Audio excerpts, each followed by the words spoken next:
కనుక మా వైపు ఉన్నట్టు అయితే మీరు దీనికంటే దానికి సిద్ధం.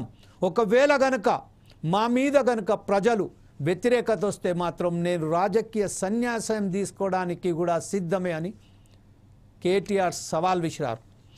అంతేకాకుండా ఎక్కడ అంటే ప్రతి విషయంలో అది సిరిసిల్ల కానివ్వండి, లేకుంటే కొడంగల్ కానివ్వండి, వరంగల్ కానివ్వండి, ఎక్కడైనా కానివ్వండి నేను సిద్ధమే అని చెప్పిన సవాలుకు ప్రతి సవాలుగా రేవంత్ రెడ్డి కూడా అలాగే రెచ్చిపోయి మాట్లాడడం జరిగింది. బడ్జెట్ సమావేశాలు నిన్నతోటి ముడిచాయి. ఈ విషయంపై పూర్తిగా చర్చించడానికి ఎవరు ఏం సాధించారు, ఎవరు ఏం చేశారు, అసలు ప్రజలకు చేసిన మేలు ఎంత, అది కాంగ్రెస్ పార్టీ 12 నెలల కాలంలో, బీఆర్ఎస్ పార్టీ ఈ 10 నెలల కాలంలో చేసిందేంటి అని చర్చడానికి ఈరోజు కాంగ్రెస్ పార్టీ అధికార ప్రతినిధి అయినటువంటి మానవతా రాయ్ గారు ఈరోజు మనతోటి జూమ్ లింక్లో సిద్ధంగా ఉన్నారు లైవ్లో మాట్లాడడానికి. Welcome to the force eyes TV Manavatha Roy గారు. అలాగే బీఆర్ఎస్ పార్టీ నాయకురాలైనటువంటి స్పోక్స్ పర్సన్ పావని గౌడ్ గారు కూడా ఈరోజు మనతోటి జూమ్ లింక్లో మాట్లాడడానికి సిద్ధంగా ఉన్నారు. పావని గౌడ్ గారు, welcome to the force eyes TV madam. కొంచెం మీ ఫోన్ను అన్మ్యూట్ చేయండి ma'am please, if you don't mind. And moreover just let's we start with the Manavata Rai. మానవతా గారు నిన్న ఏదైతే మాట్లాడారో రేవంత్ రెడ్డి గారు, ఒక్కసారిగా ఆవేశపూరితమైన సభను ఉద్దేశించి మాట్లాడుతూ ఎంతో ఆవేదన చెందుతూ గతంలో తాను జైల్లో నన్ను ఎలా వేధించారు, ఎలా చేశారు అని చెప్పుకుంటూ పోయి అదే గనక కక్ష సాధింపు చర్యలకు మాత్రం నేను పూనుకుంటే ఏ ఒక్క బీఆర్ఎస్ నాయకుడు ఈరోజు బయట ఉండేవారు కారు అని చెప్పారు. ఈ విషయంపై మీరేమంటారండి? వాస్తవమే, రేవంత్ రెడ్డి గారు 14 నెలలు 15 నెలలు పరిపాలనలో చట్టం పని తాను చేసుకునే విధంగా, విచారణ సంస్థలు విచారణ చేసుకునే విధంగా, తర్వాత అసెంబ్లీ ఎన్నికల్లో ప్రజలకు ఇచ్చినటువంటి హామీ ప్రకారం ఏమి ఇచ్చారు? దోపిడీ, తెలంగాణ రాష్ట్రం 10 ఏళ్ల పరిపాలన దోపిడీకి గురైంది. ఎక్కడెక్కడ కాళేశ్వరంలో జరిగిన దోపిడీని, అదేవిధంగా విద్యుత్ కొనుగోలులో జరిగిన అక్రమాలని, అదేవిధంగా ఫోన్ ట్యాపింగ్ భాగోతాన్ని, రకరకాల ఎక్కడైతే ఫార్ములా 1 రేస్లో 55 కోట్లు అక్రమంగా తరలించడాన్ని, రకరకాలుగా జరిగిన దోపిడీని మొత్తం కూడా ఎవరైతే చేశారో కారకులు ఉన్నారో వాళ్ళ చట్ట ప్రకారం శిక్షిస్తామన్నారు. ఆ చట్ట ప్రకారం శిక్షిస్తామన్న తర్వాత విచారణ సంస్థలు, సిట్టింగ్ జడ్జితో విచారణ సంస్థలు విచారణ జరుపుతున్నాయి. అవి వాటి పని అవి చూసుకుంటాయి తప్ప ఇమీడియట్ గా తీసుకుపోయి ఆ రోజు రేవంత్ రెడ్డి గారిని ఏ విధంగా కక్షపూరితంగా వ్యవహరించారు? కేటీఆర్ గారు 111 జీవో పరిధిలో అక్రమ నిర్మాణం ఫామ్ హౌస్ నిర్మించారు జన్వాడలో. ఆ జన్వాడ ఫామ్ హౌస్ భాగవతాన్ని ఎవరో యూట్యూబ్ ఛానల్ వాళ్ళు చూసుకొస్తే అక్కడికి వెళ్ళి రేవంత్ రెడ్డి గారు దాన్ని పరిశీలించి బాహాటంగా దాన్ని ప్రజలందరికీ చూడండి, మంత్రి పదవిలో ఉన్నటువంటి వ్యక్తి ఈ విధంగా ఉల్లంఘనలకు పాల్పడుతున్నాడు, ఇది చట్ట విరుద్ధం అని చెప్పి బహాటపరిచారు. ఒకవేళ అదే నిషిద్ధ ప్రాంతం కాదు, నిషిద్ధ ప్రాంతం కానప్పుడు ఒకవేళ ఒకరు వేరే వాళ్ళ హక్కులకు ట్రెస్ పాస్ అయిందనో లేకుంటే భంగం కలిగిన ఏం చేయాలా?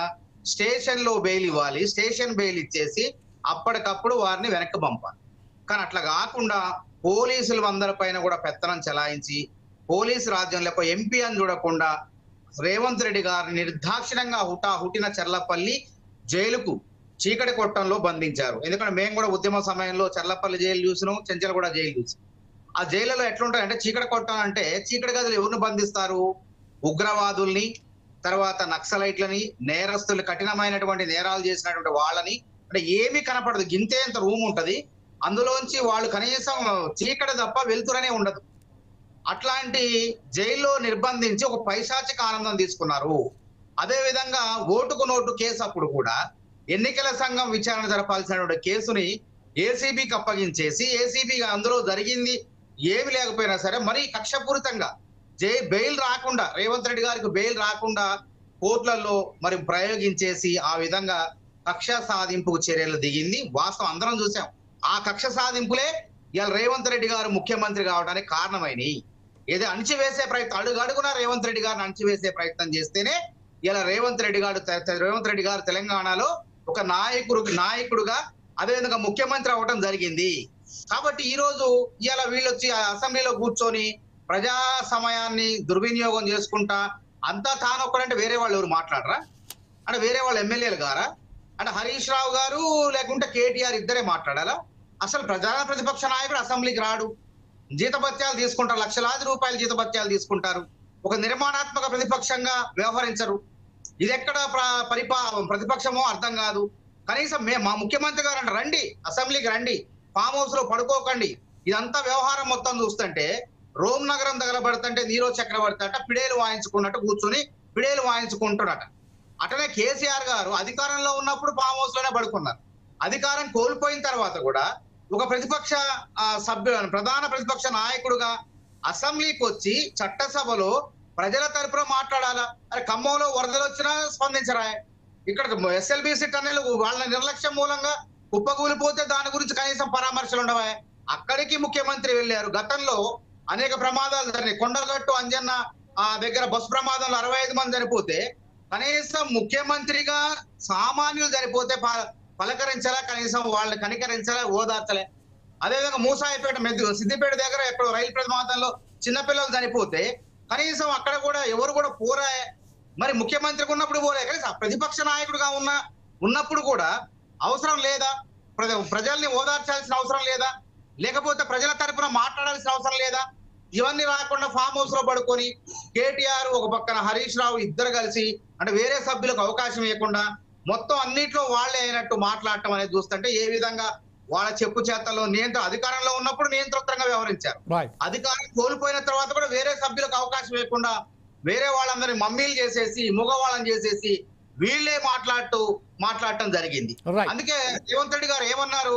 కాళేశ్వరం ఒక శనేశ్వరంగా మారింది, తెలంగాణ ప్రజల దుఃఖదాయనిగా తెలంగాణ ప్రజల దుఃఖదాయని ఎందుకంటానంటే ఇవాళ మేము తెలంగాణ రాష్ట్రాన్ని కేసీఆర్ గారి చేతిలో పెట్టినప్పుడు ఉమ్మడి రాష్ట్రంలో 16,000 కోట్ల మిగులు బడ్జెట్ ఉంది ఈ రాష్ట్రానికి. ఆ డబ్బులతో ధనిక రాష్ట్రం అని కేసీఆర్ గారే ఒప్పుకున్నాడు. 16,000 కోట్ల మిగులు బడ్జెట్, 70,000 కోట్ల అప్పు ఉన్నది. ఇవాళ ఆయన చేతిలో 10 ఏళ్లు ఈ రాష్ట్రాన్ని పెడితే ఏం చేసిండు? అప్పుల కుప్పగా మార్చి మొత్తం సర్వం కూడా ఏం చేశారు? ప్రభుత్వ ఖజానా ఖాళీ అయింది. బీఆర్ఎస్ పార్టీ ఖజానా 1,600 కోట్లకు చేరుకుంది. ఎట్లా చేరుకుందండి? 53 ఏళ్ళు అధికారం ఉన్న కాంగ్రెస్ పార్టీ ఖజానా 500 కోట్లు లేదు. 53 ఏళ్ళు ఏళ్ళను మేము దేశాన్ని ఏళ్ళను. జాతీయ పార్టీ 500 కోట్లు లేదు, ఒక పత్రిక లేదు, ఒక టీవీ లేదు. అరే ఇక్కడ సొంత భవనం లేదు కార్యాలయానికి. ఢిల్లీలో నిన్నగాక మొన్న 21 ఏళ్ల క్రితం పుట్టిన ప్రాంతీయ పార్టీకి ఢిల్లీలో భవనం వచ్చింది, ఇంగ్లీష్ పేపర్ వచ్చింది, టీవీ వచ్చింది, నమస్తే తెలంగాణ వచ్చింది, తర్వాత టీ న్యూస్ వచ్చింది. ఎట్లొచ్చినాయి ఇవన్నీ నాసిరకమైన కట్టడాలు కట్టడం మూలం కాదా? అరే పెద్దవాగు ప్రాజెక్టు కూలిపోయా, ఈ పాడు ప్రాజెక్టు కూలిపోయా. ఈ విధంగా అవినీతిమయంగా పరిపాలించడం మూలంగానే ప్రజలు రేవంత్ రెడ్డి గారి నాయకత్వాన్ని మెచ్చి వారికి అధికారం అప్పచెప్పారు. వారు కూడా ఇప్పటి వరకు ఎక్కడ కూడా వాళ్ళు చేసిన అభివృద్ధి ఏం చెప్పండి? కాంగ్రెస్ చేసిన అభివృద్ధి ఎక్కడ చూసినా ఏ యూనివర్సిటీ కాళేశ్వరం ప్రాజెక్టు కూలిపోద్దని నీళ్లు నింపకపోవటం మూలంగా నీళ్లు నింపకున్నా సరే, ఒకవేళ నీళ్లు నింపితే కూలిపోద్ది అది. కాబట్టి నీళ్లు నిండకున్నా సరే, కాళేశ్వరం ప్రాజెక్టులో నీళ్లు రాకున్నా సరే 1.5 మెట్రిక్ టన్నుల పంట ఉత్పత్తి అయింది, దిగుబడి వచ్చింది. ఇది ఎవరి ఘనకార్యం? వీళ్ళు మొత్తం గొప్పలు చెప్పుకోవటం. హైదరాబాద్ మేమే పెంచడం ఖ్యాతిని. హైదరాబాద్ ఖ్యాతి ఎవరు పెంచుతారు? కులీ కుతుబ్ షా. ఎప్పుడు కుతుబ్ షాహీల హయాంలో ఈ హైదరాబాద్ నగరం అనేది రూపుదిద్దుకుంది. హైదరాబాద్ బ్రాండ్ ఇమేజ్ గాని ఖ్యాతికి గాని నేను కారణం ఇంకో పార్టీ కారణం అని చెప్పుకుంటే అంతకన్నా మూర్ఖుడు ఇంకెవరు లేరు.